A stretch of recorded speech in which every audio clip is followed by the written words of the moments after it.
One intro, my passionate mafia. आप समझते क्यों नहीं है रोहू, हम आपसे बहुत प्यार करते हैं, हम आपके बिना जी नहीं सकते। जब भी आंख खोलते हैं हमें सिर्फ आप ही नजर आते हैं, दिल में बस आपका ही ख्याल चलता रहता है। आप ही बताएं हम क्या करें। ये शब्द थे एक मासूम 13 साल की मेहर के, जिसे अभी मोहब्बत का मतलब भी नहीं पता था, और वह दिल दे बैठी थी एक ऐसे शख्स को जिसके दिल में उसके लिए मोहब्बत जैसे कोई जज्बात नहीं थे। इन शब्दों को कहते हुए मासूम मेहर के चेहरे पर दुनिया भर की मासूमियत और आंखों में आंसू थे। लेकिन उसकी बातों को सुनकर सामने खड़ा शख्स गुस्से से आग बबूला हो चुका था। उसके तन बदन में तो मानो जैसे आज ही लग गई थी। उसकी नीली आंखें गुस्से से आग उगलने लगी थी, हाथों की मुठ्ठियां कट गई थी और नाक के नथुने फूलने लगे थे। वह अचानक ही गुस्से से दहाड़ते हुए दांत पीसकर एक एक शब्द चबा चबा कर बोला, खामोश बदजात, खबरदार जो एक शब्द और मुंह से निकला जुबान खींचकर हाथ में दे दूंगा तुम्हारी हिम्मत भी कैसे हुई मेरे सामने ऐसी बात करने की, या मेरे बारे में इस तरह के ख्यालात रखने की। तुझे मैंने क्या साँचा था और तू क्या निकली। आज पूरी दुनिया के सामने तूने मेरी इंसल्ट करके रख दी। जी तो करता है अभी और इसी वक्त तेरा गला दबाकर तुझे मार डालूं, लेकिन मेरी मर्दानगी ने मुझे एक बच्ची पर हाथ उठाने के लिए रोक रखा है। अगर यही बात किसी और ने मुझे कही होती तो एक पल में गोलियों से भून डालता उसका सर, डूबकर मर जाओ चुल्लू भर पानी में। उम्र देखी है अपनी ना मुराद, बच्ची है तू, पागल हो चुकी है। खबरदार अगर आज के बाद ये शब्द दोबारा मेरे सामने कहे, मुझसे बुरा कोई नहीं होगा। चली जाओ यहाँ से, मैं अब तुम्हारा चेहरा भी नहीं देखना चाहता। और खबरदार जो आज के बाद मेरे सामने आई। मुझे तो नफरत हो रही है तुम्हारी सोच से, डिस्गस्टिंग। मैं आज ही वापस ऑस्ट्रेलिया जा रहा हूँ, मन यहाँ अब एक पल भी नहीं रुक सकता। कहत हुए वह शख्स गुस्से में अगली ही फ्लाइट से ऑस्ट्रेलिया के लिए निकल गया और अपने चीछे छोड़ गया द और मानव में द्वबी हुर उसे मासूम मोहब्बत को, जैसे चार पर चांद चने से पहले ही उसके सीने में ही खत्म हो गया था। आसपास लोगों की सवालिया नजर और फुसफुसाहट भरी बातें उस लड़की के दिल तक उतर रही थी, और सबसे ज्यादा तकलीफ तो उसे उस शख्स की बातों का हुआ। दर्द उसके रिजेवशन का न राय बल्कि दर्द उस चीज का कि उसने अपन रोह को खो दिया। उसे अब वह दोबारा नहीं देख पाएगी। उसकी वह मासूम मोहब्बत अभी भी उसके दिल में जिंदा रहती, घर से वह सच्चाई पता न चली होती जिसने एक पल में उसके चेहरे की मुस्कान छीन ली, उसकी मासूमियत को खत्म कर दिया, उसकी आज़ाद और खुशहाल जिंदगी को कजों तले दबा दिया, और जिसके नीचे दबकर दम तोड़ चुकी थी उसकी मोहब्बत। लेकिन कहानी यहाँ खत्म नहीं हुई। ये सच इतना बड़ा था कि उसने मासूम मेहर की जिंदगी ही बदल दी। लेकिन अब उसकी यह मोहब्बत नफरत में ना बदलकर मोहब्बत की हदों से पार, सरहदों से बढ़कर बन चुकी थी। इबादत। तो आखिर क्या था वह सच और क्या थी वह वजह जिसने मासूम मेहर के दिल को तोड़कर भी उसे आबाद कर दिया। आखिर क्यों मासूम मेहर का चार सिफियाना हो गया। आखिर क्यों मेहर अपना दिल तोड़ने वाले से भी नफरत कर ही नहीं पाए। और आखिर क्यों रोहू ने इतनी बुरी तरह तोड़ा था उस लड़की का दिल जिसे कभी उसने अपनी जान कहा था। और क्या कभी मिल पाएगी मासूम मेहर को उसकी आई मोहब्बत, यह अधूरी रह जाएगा उसका ये प्यार। क्या होगा जब रेहान की जिंदगी में आएगी हरी आंखों वाली वह अनजान लड़की जो उसके दिन का चैन और रातों की नींद उड़ा ले जाएगी, जो बन जाएगी उसके लिए उसका ऑब्सेशन, प्यार, सनक और जुनून।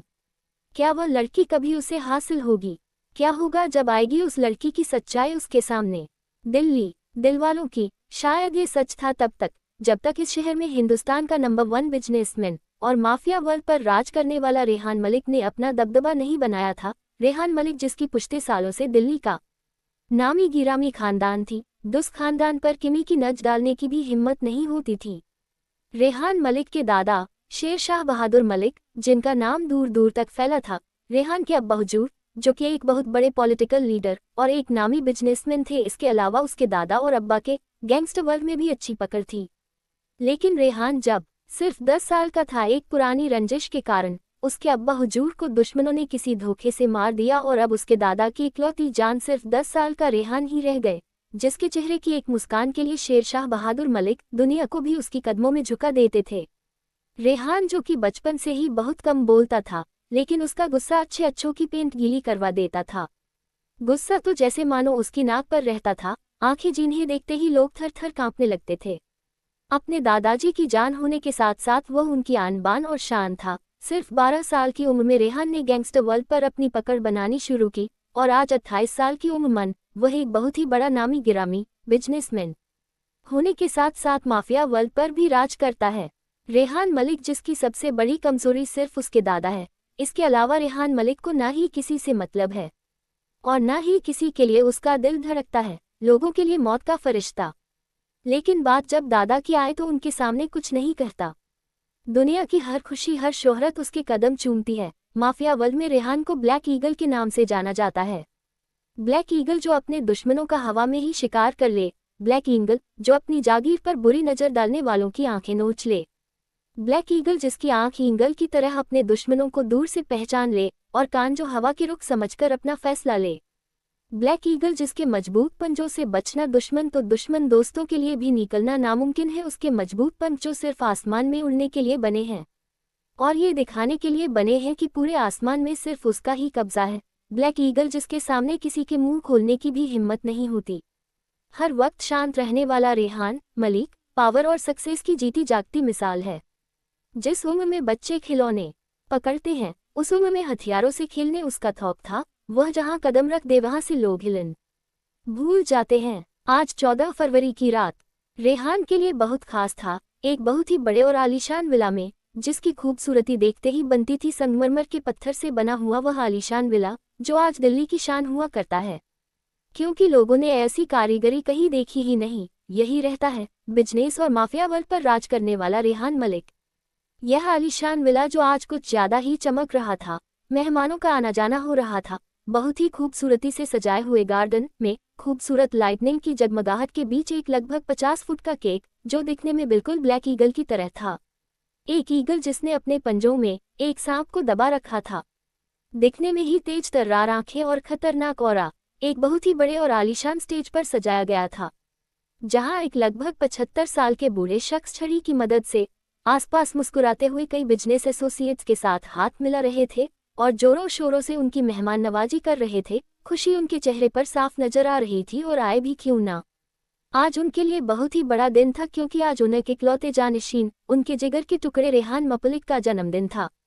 इसके साथ ही आज रेहान मलिक ने अपनी कंपनी में जो मुकाम हासिल किया था उसके कारण उस हिंदुस्तान का नंबर 1 बिजनेसमैन ट्रॉफी मिली थी। ये ट्रॉफी जिसे हासिल करने में लोगों को आमतौर पर 60 या 70 साल लग जाते हैं, रेहान ने इतनी सी उम्र में इसे 7वीं बार हासिल किया था। 22 साल की उम्र से यह रिकॉर्ड रेहान के नाम से ही बनता आ रहा है और आज पूरे 6 साल बाद भी यह रिकॉर्ड ब्रेक नहीं हुआ। मुबारकबाद देने वालों की कमी नहीं थी कि तभी एक बहुत ही मीठी और प्यारी सी आवाज उस इलाके में गूंज हो जाती है, हेलो दादू जान, कैसे हैं आप।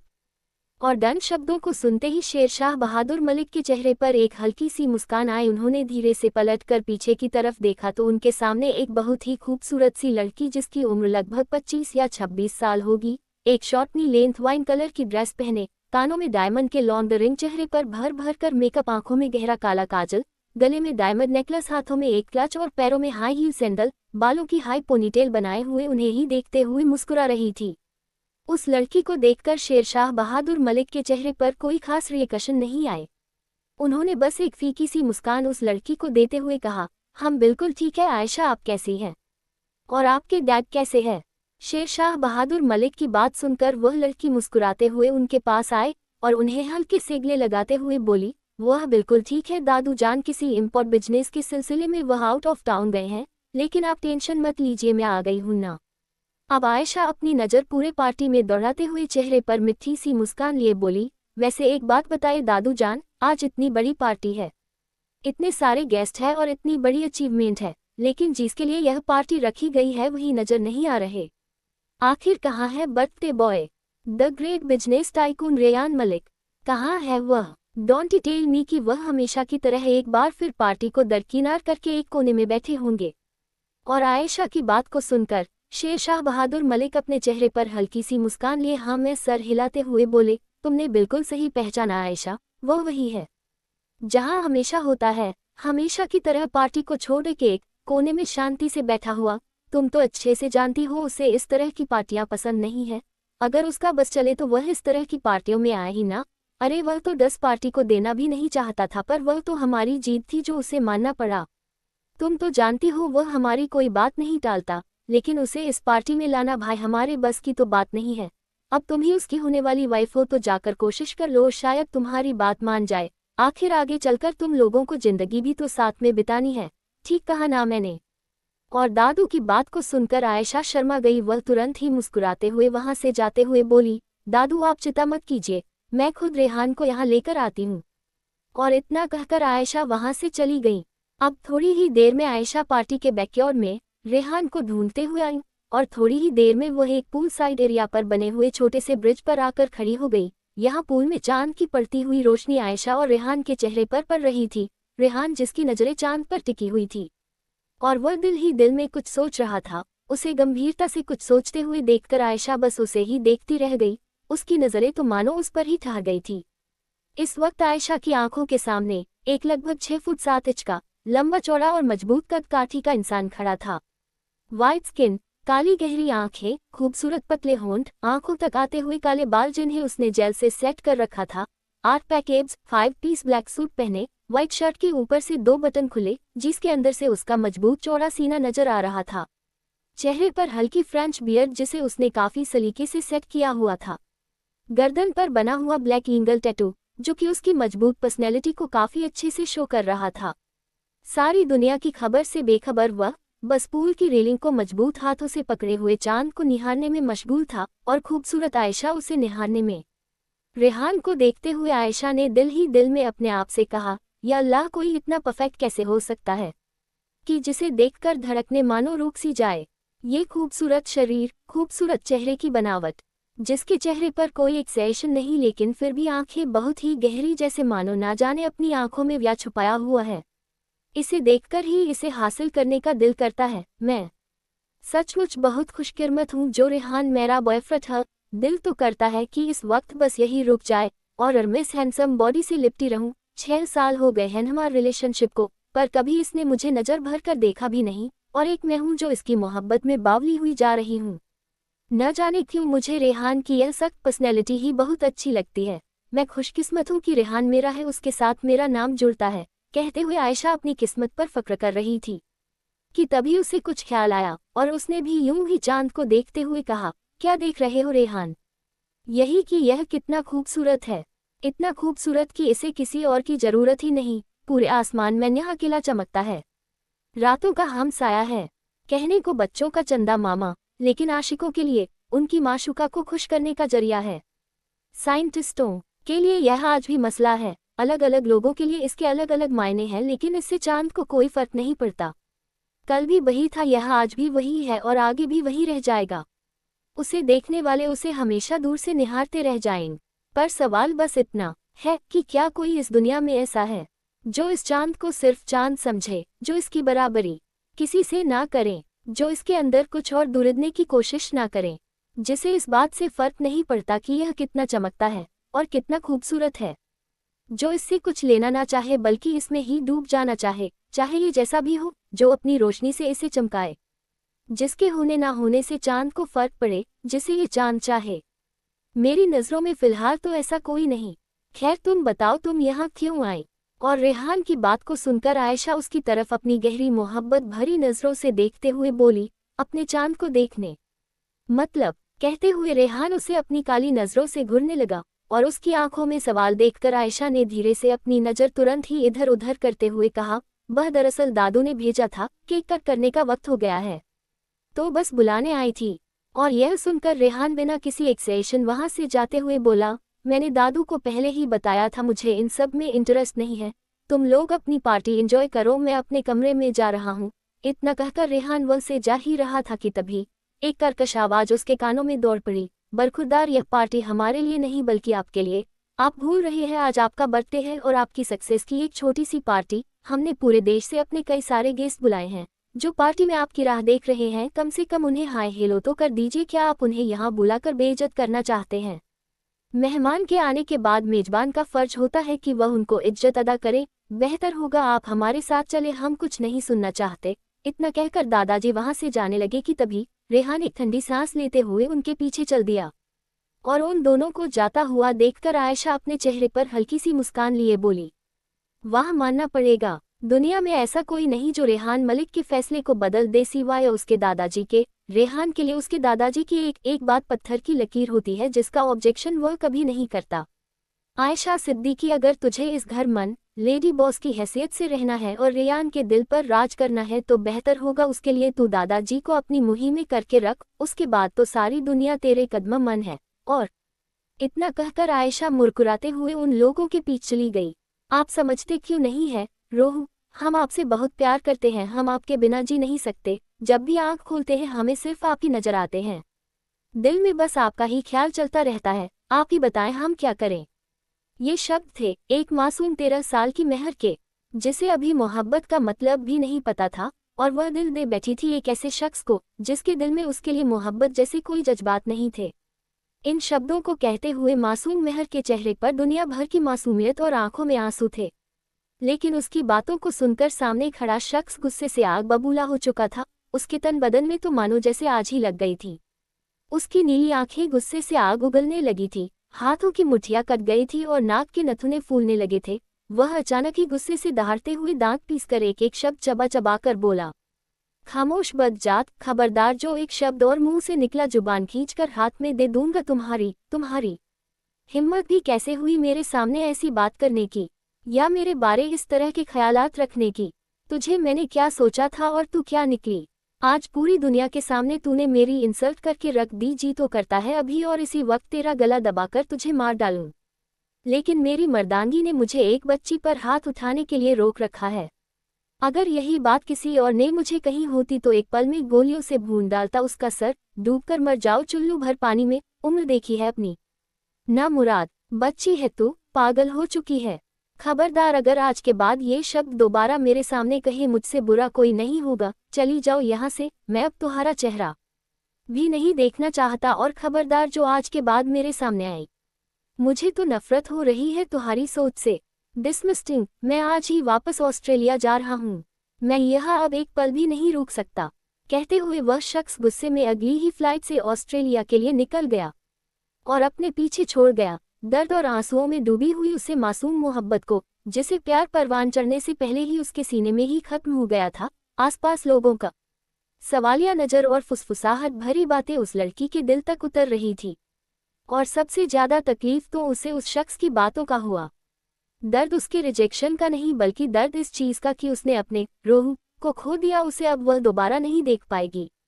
उसकी वह मासूम मोहब्बत अभी भी उसके दिल में जिंदा रहती, घर से वह सच्चाई पता न चली होती जिसने एक पल में उसके चेहरे की मुस्कान छीन ली, उसकी मासूमियत को खत्म कर दिया, उसकी आज़ाद और खुशहाल जिंदगी को कर्जों तले दबा दिया, और जिसके नीचे दबकर दम तोड़ चुकी थी उसकी मोहब्बत।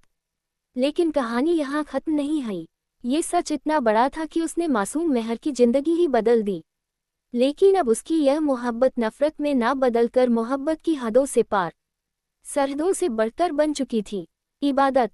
तो आखिर क्या था वह सच और क्या थी वह वजह जिसने मासूम महर के दिल को तोड़कर भी उसे आबाद कर दिया। आखिर क्यों मासूम महर का चार सूफियाना हो गया। आखिर क्यों महर अपना दिल तोड़ने वाले से कभी नफरत कर ही नहीं पाई।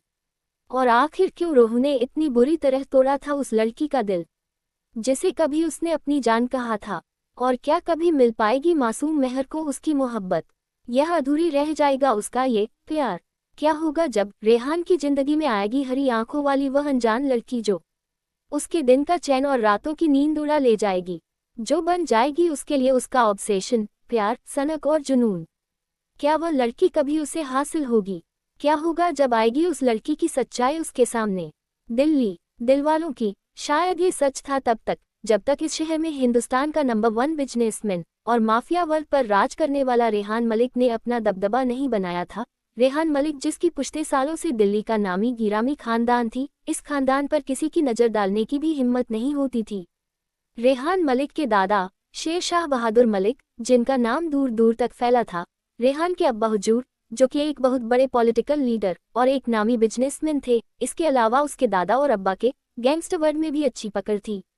लेकिन रेहान जब सिर्फ 10 साल का था, एक पुरानी रंजिश के कारण उसके अब्बा हुजूर को दुश्मनों ने किसी धोखे से मार दिया, और अब उसके दादा की इकलौती जान सिर्फ 10 साल का रेहान ही रह गए, जिसके चेहरे की एक मुस्कान के लिए शेर शाह बहादुर मलिक दुनिया को भी उसकी कदमों झुका देते थे। रेहान जो कि बचपन से ही बहुत कम बोलता था, लेकिन उसका गुस्सा अच्छे अच्छों की पेंट गीली करवा देता था। गुस्सा तो जैसे मानो उसकी नाक पर रहता था, आंखें जिन्हें देखते ही लोग थर थर कांपने लगते थे। अपने दादाजी की जान होने के साथ साथ वह उनकी आन बान और शान था। सिर्फ 12 साल की उम्र में रेहान ने गैंगस्टर वर्ल्ड पर अपनी पकड़ बनानी शुरू की और आज 28 साल की उम्र में वह एक बहुत ही बड़ा नामी गिरामी बिजनेसमैन होने के साथ साथ माफिया वर्ल्ड पर भी राज करता है।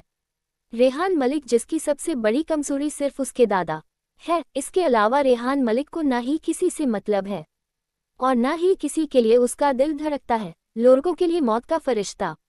लेकिन बात जब दादा की आए तो उनके सामने कुछ नहीं कहता। दुनिया की हर खुशी हर शोहरत उसके कदम चूमती है। माफिया वर्ल्ड में रेहान को ब्लैक ईगल के नाम से जाना जाता है।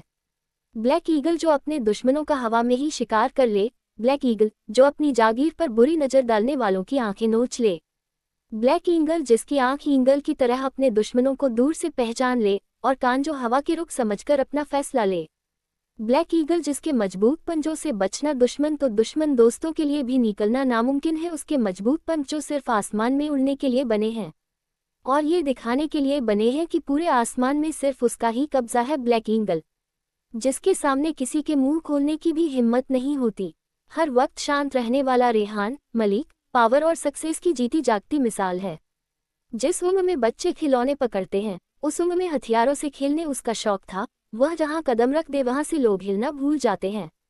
आज 14 फरवरी की रात रेहान के लिए बहुत खास था। एक बहुत ही बड़े और आलीशान विला में, जिसकी खूबसूरती देखते ही बनती थी संगमरमर के पत्थर से बना हुआ वह आलीशान विला जो आज दिल्ली की शान हुआ करता है, क्योंकि लोगों ने ऐसी कारीगरी कहीं देखी ही नहीं। यही रहता है बिजनेस और माफिया वर्ल्ड पर राज करने वाला रेहान मलिक। यह आलीशान विला जो आज कुछ ज्यादा ही चमक रहा था, मेहमानों का आना जाना हो रहा था। बहुत ही खूबसूरती से सजाए हुए गार्डन में खूबसूरत लाइटनिंग की जगमगाहट के बीच एक लगभग 50 फुट का केक जो दिखने में बिल्कुल ब्लैक ईगल की तरह था। एक ईगल जिसने अपने पंजों में एक सांप को दबा रखा था। दिखने में ही तेज तर्रार आंखें और खतरनाक औरा एक बहुत ही बड़े और आलीशान स्टेज पर सजाया गया था, जहां एक लगभग 75 साल के बूढ़े शख्स छड़ी की मदद से आसपास मुस्कुराते हुए कई बिजनेस एसोसिएट्स के साथ हाथ मिला रहे थे और जोरों शोरों से उनकी मेहमान नवाजी कर रहे थे। खुशी उनके चेहरे पर साफ नजर आ रही थी और आए भी क्यों ना। आज उनके लिए बहुत ही बड़ा दिन था, क्योंकि आज उनके इकलौते जानिशीन, उनके जिगर के टुकड़े रेहान मलिक का जन्मदिन था। इसके साथ ही आज रेहान मलिक ने अपनी कंपनी में जो मुकाम हासिल किया था उसके कारण उस हिंदुस्तान का नंबर 1 बिजनेसमैन ट्रॉफी मिली थी।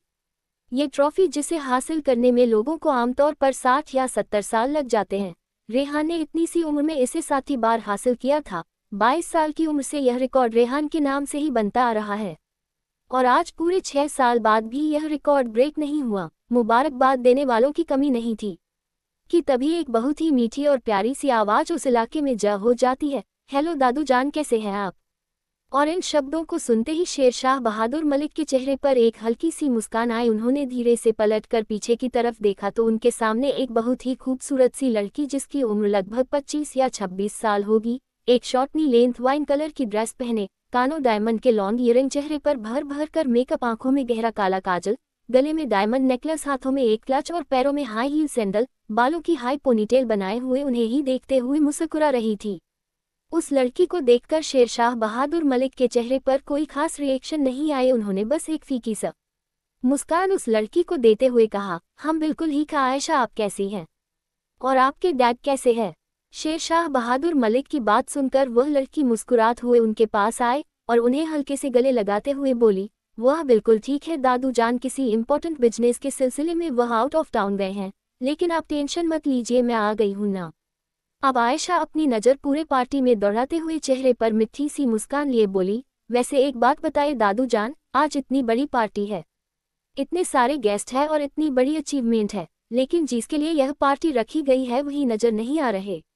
आखिर कहाँ है birthday boy, the great business tycoon Rehan Malik, कहाँ है वह। डोंट टेल मी कि वह हमेशा की तरह एक बार फिर पार्टी को दरकिनार करके एक कोने में बैठे होंगे।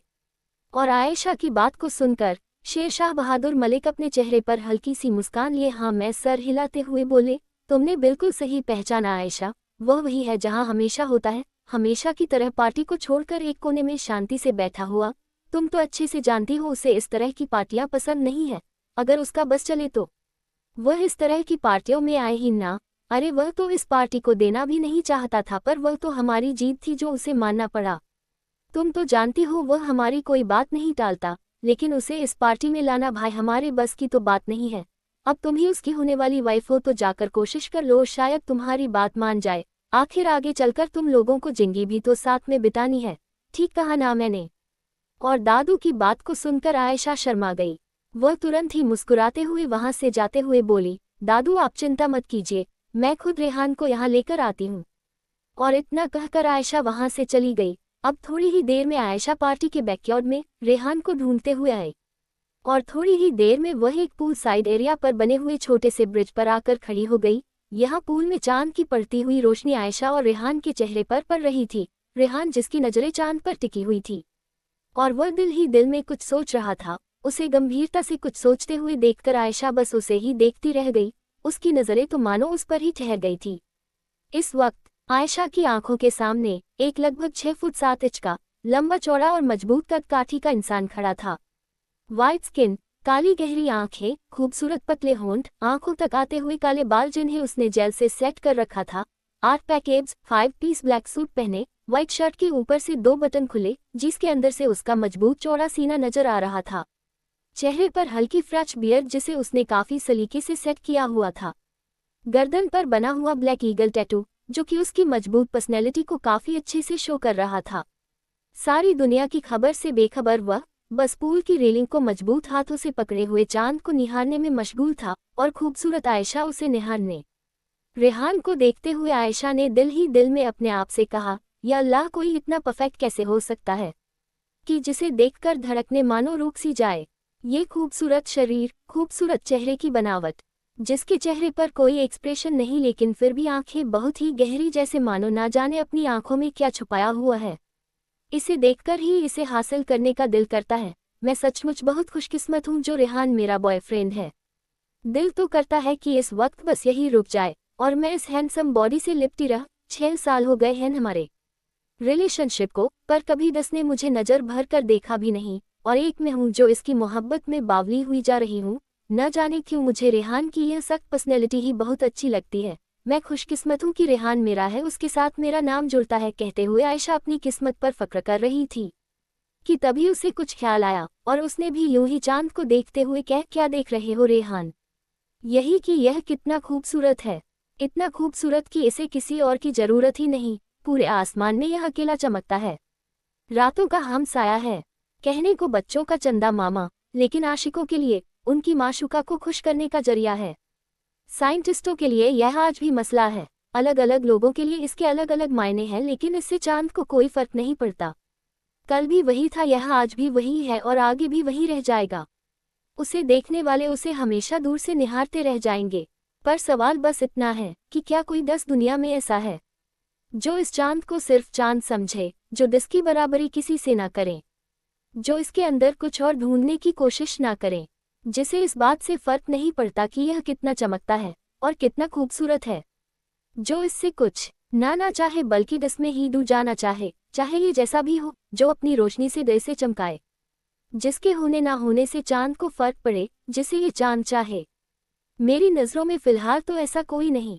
खैर तुम बताओ, तुम यहाँ क्यों आई? और रेहान की बात को सुनकर आयशा उसकी तरफ अपनी गहरी मोहब्बत भरी नज़रों से देखते हुए बोली, अपने चांद को देखने? मतलब? कहते हुए रेहान उसे अपनी काली नज़रों से घूरने लगा और उसकी आंखों में सवाल देखकर आयशा ने धीरे से अपनी नज़र तुरंत ही इधर उधर करते हुए कहा, वह दरअसल दादू ने भेजा था, केक कट करने का वक्त हो गया है तो बस बुलाने आई थी। और यह सुनकर रेहान बिना किसी एक्सप्रेशन वहां से जाते हुए बोला, मैंने दादू को पहले ही बताया था मुझे इन सब में इंटरेस्ट नहीं है, तुम लोग अपनी पार्ट एंजॉय करो, मैं अपने कमरे में जा रहा हूँ। इतना कहकर रेहान वहां से जा ही रहा था कि तभी एक कर्कश आवाज उसके कानों में दौड़ पड़ी, बरखुरदार, यह पार्टी हमारे लिए नहीं बल्कि आपके लिए, आप भूल रहे हैं। आज आपका बर्थडे है और आपकी सक्सेस की एक छोटी सी पार्टी। हमने पूरे देश से अपने कई सारे गैरेट बुलाए हैं जो पार्टी में आपकी राह देख रहे हैं। कम से कम उन्हें हाया हेलो तो कर दीजिए। क्या आप उन्हें यहाँ बुलाकर बेइज्जत करना चाहते हैं? मेहमान के आने के बाद मेजबान का फर्ज होता है कि वह उनको इज्जत अदा करे। बेहतर होगा आप हमारे साथ चले, हम कुछ नहीं सुनना चाहते। इतना कहकर दादाजी वहां से जाने लगे कि तभी रेहान एक ठंडी सांस लेते हुए उनके पीछे चल दिया और उन दोनों को जाता हुआ देखकर आयशा अपने चेहरे पर हल्की सी मुस्कान लिए बोली, वाह मानना प्रेम, दुनिया में ऐसा कोई नहीं जो रेहान मलिक के फैसले को बदल दे सिवाय उसके दादाजी के। रेहान के लिए उसके दादाजी की एक एक बात पत्थर की लकीर होती है जिसका ऑब्जेक्शन वह कभी नहीं करता। आयशा सिद्दीकी, अगर तुझे इस घर में लेडी बॉस की हैसियत से रहना है और रेहान के दिल पर राज करना है तो बेहतर होगा उसके लिए तू दादाजी को अपनी मुहिम में करके रख। उसके बाद तो सारी दुनिया तेरे कदमों है। और इतना कहकर आयशा मुस्कुराते हुए उन लोगों के पीछे चली गई। चट्टू, रेहान वहां से जा ही रहा था कि तभी एक कर्कश आवाज उसके कानों में दौड़ पड़ी। बरखुदार, ये पार्टी हमारे लिए नहीं बल्कि आपके लिए। आप भूल रहे हैं आज आपका बर्थडे है और आपकी सक्सेस की एक छोटी सी पार्टी। हमने पूरे देश से अपने कई सारे गेस्ट बुलाए हैं जो पार्टी में आपकी राह देख रहे हैं। कम से कम उन्हें हाय हेलो तो कर दीजिए। क्या आप उन्हें यहाँ बुलाकर बेइज्जत करना चाहते हैं? मेहमान के आने के बाद मेजबान का फर्ज होता है कि वह उनको इज्जत अदा करें। बेहतर होगा आप हमारे साथ चले, हम कुछ नहीं सुनना चाहते। इतना कहकर दादाजी वहां से जाने लगे कि तभी रेहान एक ठंडी सांस लेते हुए उनके पीछे चल दिया। और उन दोनों को जाता हुआ देखकर आयशा अपने चेहरे पर हल्की सी मुस्कान लिए बोली, वाह मानना पड़ेगा, दुनिया में ऐसा कोई नहीं जो रेहान मलिक के फैसले को बदल दे सिवाय उसके दादाजी के। रेहान के लिए उसके दादाजी की एक एक बात पत्थर की लकीर होती है जिसका ऑब्जेक्शन चाह कभी नहीं करता। आयशा सिद्दीकी, अगर तुझे इस घर में लेडी बॉस की हैसियत से रहना है और रेहान के दिल पर राज करना है तो बेहतर होगा उसके लिए तू दादाजी को अपनी मुट्ठी में करके रख। उसके बाद तो सारी दुनिया तेरे कदमों है। और इतना कहकर आयशा मुस्कुराते हुए उन लोगों के पीछे चली गई।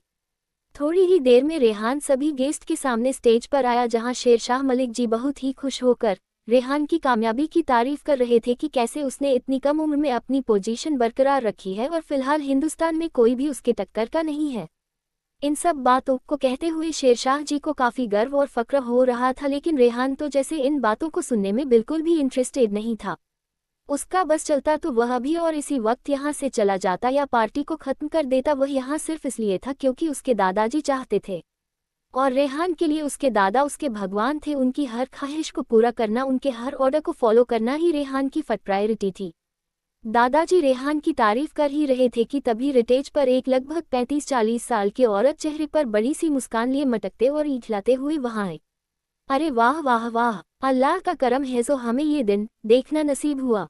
रेहान मेरे बच्चे, खुदा करे तू ऐसे ही तरक्की करता रहे और ऐसे ही हर साल अपना जन्मदिन मनाता रहे। मैं तेरे लिए बहुत खुश हूँ, खुदा तुझ बुरी नज़र से बचाए। कहते हुए वह औरत रेहान की बालियां लेने लगी और इस औरत को देखने के बाद रेहान उन्हें आदाब करते हुए बोला, शुक्रिया बुआ जान। बुआ जी उससे बातें कर ही रही थी कि तभी स्टेज पर एक और शख्सियत शामिल हुआ।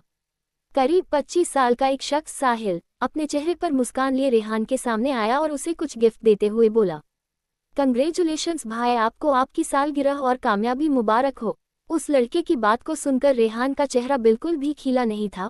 उसके चेहरे पर खुशी के कोई भी एक्सप्रेशन नहीं थे, लेकिन फिर भी सामने मीडिया वालों और पब्लिक को देखते हुए वह अपने चेहरे पर फीकी सी मुस्कान लाते हुए बोला, थैंक यू साहिल।